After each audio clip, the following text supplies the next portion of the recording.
교목 같이 한번 교목 같이 한번 보자. 우리 항상 시 읽을 때 제목부터 보기로 했었지, 그렇지? 제목부터 읽고 시인을 아는 시인인가 한번 보기도 하고. 그래서 교목이라고 하면 크고 단단한 나무.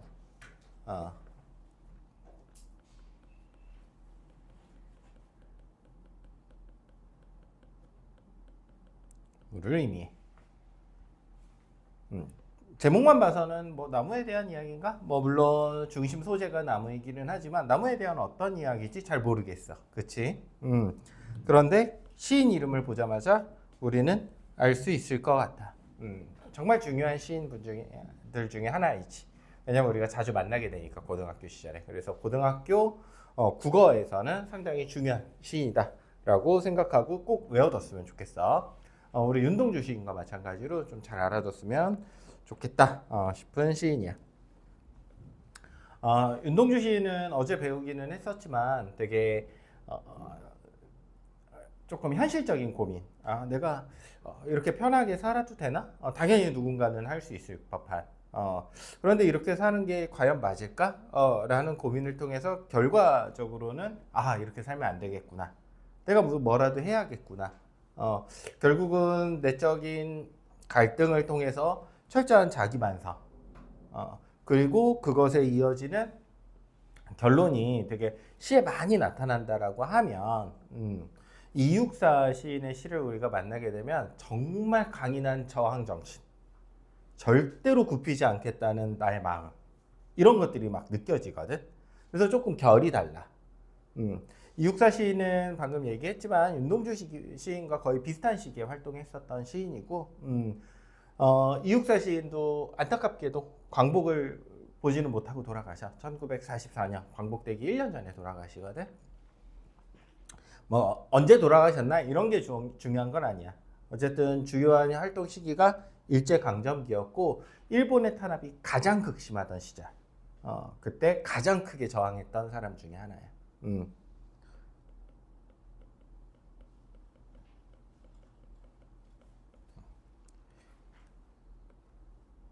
굉장히 저항적이고,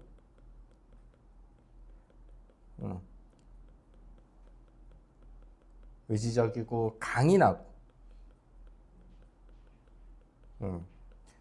시에서 이런 특징들이 좀 뚝뚝 묻어나는 그런 시인이고, 이런 걸 좀 어느 정도 사전 지식으로 알고 해석을 할 수 있다면 훨씬 더 도움이 될 것 같아.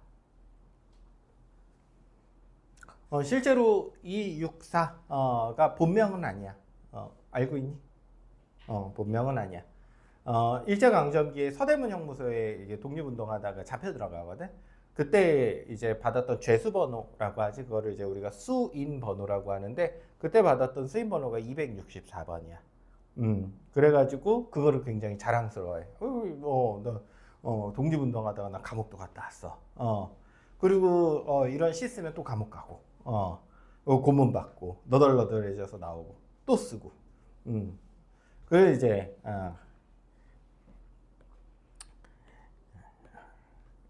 올해는 못 사셨지. 그러니까 편안한 삶을 택하신 분은 아닌 거지. 그래서 우리가 정말 대표적으로 만날 수 있는 시가 광야, 뭐 청포도. 지금 이제 배울 교목. 이런 시를 이제 우리가 배우게 될 거야. 또 정말 자주 만나는 것, 절정이라는 시도 자주 만나게 돼. 이런 시들을 우리가 많이 만나게 되거든. 수능 특강이나 수능 완성에 되게 반복되면서 실리는 시들이니까 꼭 좀 잘 알아두면 좋을 것 같아. 그러니까 다시 말해서 고등학교 2학년 때도 배우고 고등학교 3학년 수능까지도 계속 나온다는 뜻이야. 알겠지? 자, 우리 이제 한번 전체적으로 해석을 해보자. 항상 시 읽을 때 이렇게 가자라고 했었어. 조금 더우니까 우리 이걸 끄고 가자. 더우면 애들이 졸아요. 푸른 하늘에 닿을 듯이, 실제로 닿은 건 아니지. 비유적인 표현이겠지. 이따가 그런 건 정리해보고 전체적인 내용부터. 세월에 불타고 우뚝 남아서서 차라리 봄도 꽃피진 말아라. 세월이 오래 지났는데도 그냥 우뚝 서 있고 봄에 꽃이 피지 않아도 좋대. 다시 말해서 나무가 가지고 있는 본질적인 속성 중에 하나잖아. 꽃을 피워서 번식을 하고 이런 것들. 그럼 다 소용없어. 그냥 버티고 버틸 수만 있으면 돼. 낡은 거미집 휘두르고 끝없는 꿈길에 혼자 설레이는 마음은 아예 뉘우침 아니구나. 그래서 지금 뭐 하고 있어? 낡은 거미집 두르고 있어도 교목이 이게 단단한 나무가 끝없는 꿈길에 혼자 설레이고 있어. 나는 후회가 없어. 뉘우치만 하지 않는데. 끝없는 꿈길은 뭐가 되겠어? 이렇게 버티고 다치고 힘들면서도 버티고 있는 거 후회하지 않을 거고 나는 계속 꿈꿀 거야. 독립을 위해서 똑같이 살 거야. 검은 그림자 쓸쓸하면 마침내 호수 속 깊이 거꾸러져 차마 바람도 흔들지 못하리. 그래서 만약에 더 큰 시련이 온다 해도 저 호수 속에서라도 나는 절대로 흔들리지 않을 거야. 정말 뭐 강인한 의지를 여기저기 다 담아내셨지. 자, 해석 한번 해보자. 푸른 하늘에 닿고 싶어. 시각적이네. 푸른 하늘. 어디에 닿고 싶어? 푸른 하늘에. 되게 이상적 세계. 여기서는 이제 우리가 일제강점기라는 걸 알았으니까 광복. 내가 추구하는 이상향. 이런 것들이 되겠지.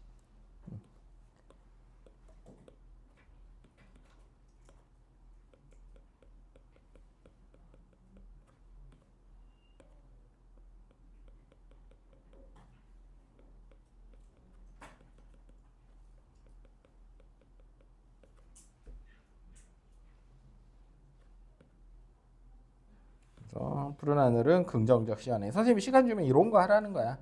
긍정적 시연은 동그라미 쳐보고 좀 표현법 나오는 거 있으면 좀 샤프로 한번 써보고. 닿을 뜻이 비유적인 표현인데 뭐 그것까지 쓸 필요는 없을 것 같고. 세월에 불타고 우뚝 넘어서서 세월이 나를 너무 괴롭혔어. 그럼 이거는 진짜로 시간을 말한다기보단 지금 이 시절에 불타버렸어. 나무가 제일 약한 게 불이잖아. 이 세월은 우리 일제시대라는 걸 알고 있으니까 일제 강점기에 고통받았던 그 세월이 되겠지.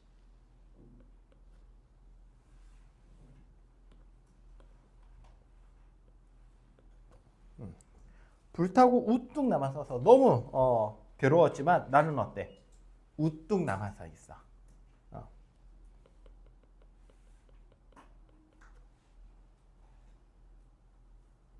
그럼에도 불구하고 나는 우뚝 남아서 있어. 부사어를 통해서 꿋꿋하게 남아있다라는 걸 강조하고 있지. 을 통해서 남아있는 것을 강조하고 있어. 버티고 있는 것을. 의지를 강조하고 있다. 맞는 선지니? 맞는 선지야. 알겠지? 차라리 봄도 꽃 피지 말아라. 봄, 꽃. 나무가 원래 해야 되는 일들이지. 그럼 사람이라고 생각하면 가족도 없고 아무것도 없어도 좋다. 이 나무가 가져야 되는 그건 없어도 좋아. 푸른 하늘로 갈 수만 있다면 내 꽃은 피우지 않아도 좋아. 뭐 행복이라고 볼 수도 있겠고 개인적인 영화, 뭐 개인적인 부나 가족, 행복, 즐거움 이런 걸 영화라고 하거든. 다 비슷한 뜻이야. 봄꽃, 내 것들. 이런 거 하지 말아라. 차라리 그런 거 없었으면 좋겠다. 부정어 활용했네.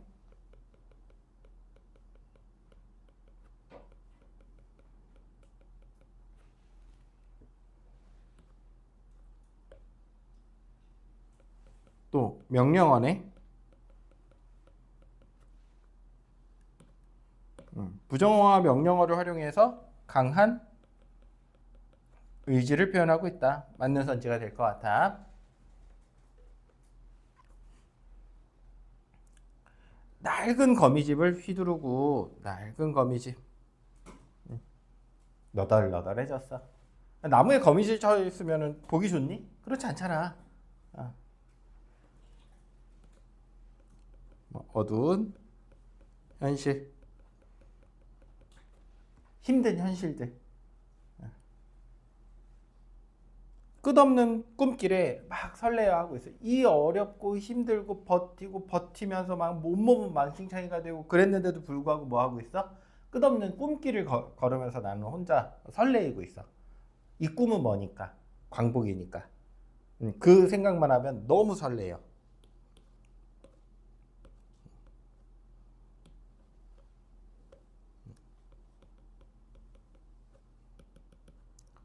광복 이렇게 할까? 이렇게 꿈길까지 줄쳐서 광복을 따라가는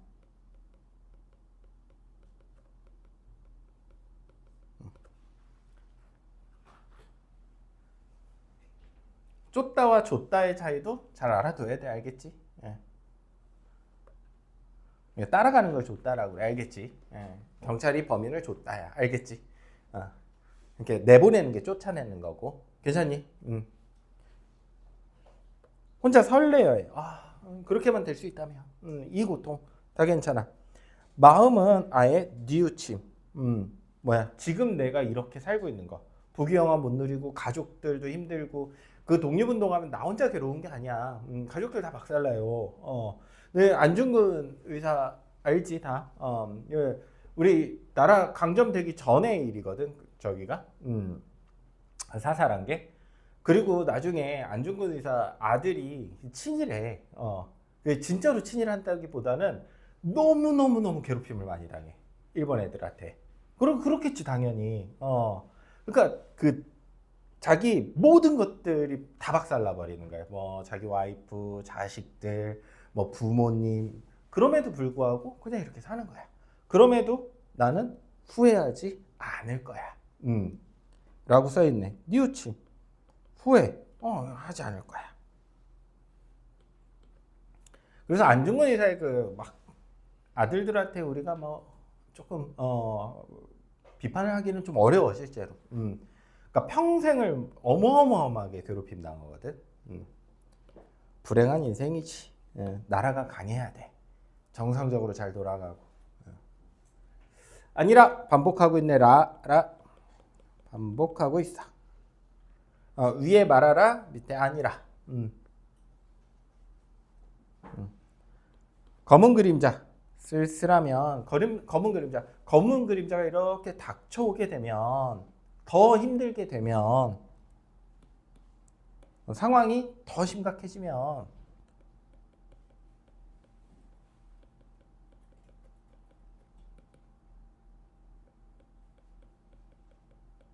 뭐를 예상하고 계시니?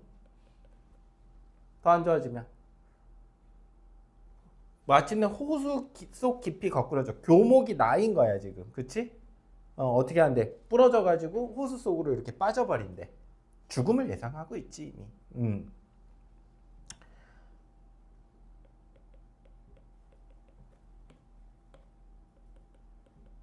나무가 뚝 하고 그냥 호수 속으로 빠져버리는.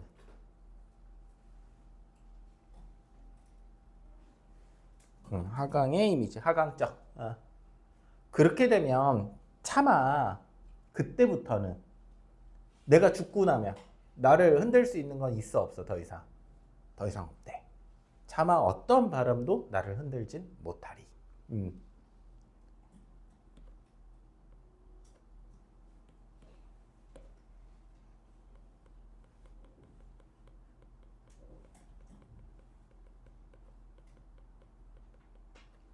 너무 멋있지 않니?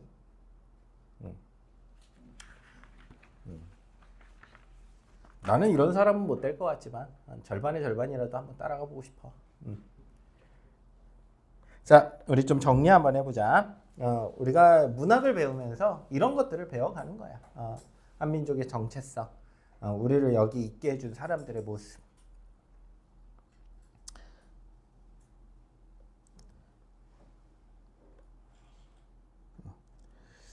자, 1년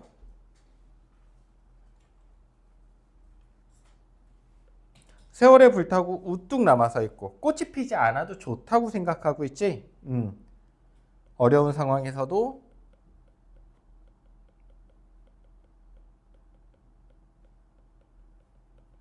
의지를 지키는 모습.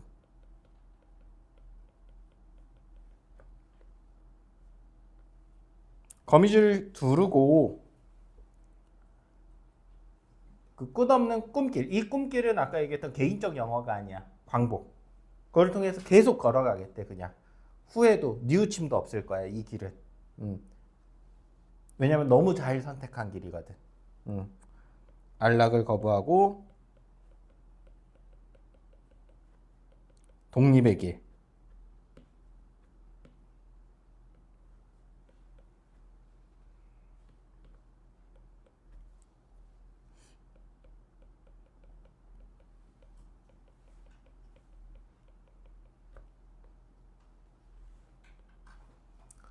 밖에서 나를 막 더 괴롭히고 못 살게 굴고 만약에 회유하려고 한다 해도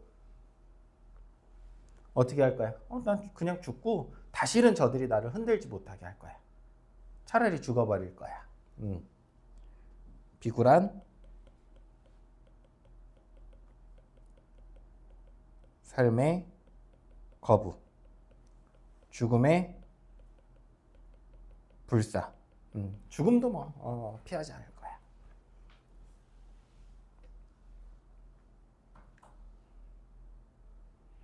자, 정리해보자. 이거 나중에 해석 분명히 오늘 설명될 땐 다 이해됐는데 해석 안 되는 부분들 많으시거든. 지금 좀 복습 잘 해놔야 돼.